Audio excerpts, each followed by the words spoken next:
Се продлабочува судирот во владината коалиција околу концептот за реформа во основното образование. Председателот на Собранието Џаферија критикува идејата на министерката за образование Царовска за укинување на историјата како посебен предмет и нејзино спојување со општествените науки. Тој во телевизиско гостување и порача на министерката за образование да не избрзува. Царовска пред време излезе во јавноста со тие тези. Потребна е посебна анализа, сериозна дебата. Моментот е погрешен. Не е вистинско време сега да се отвори таа тема.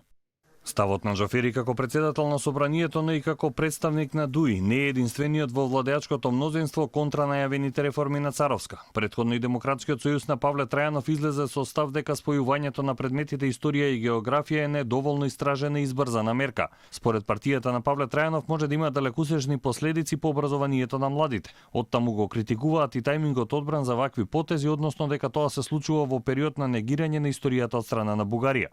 За времето на спроведување на реформите реагира и лидерот на ВМРО ДПМН Мицкоски.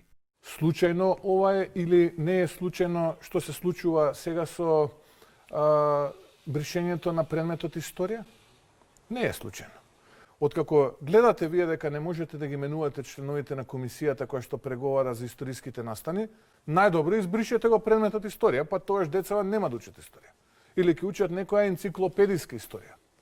Тоа е најлесно.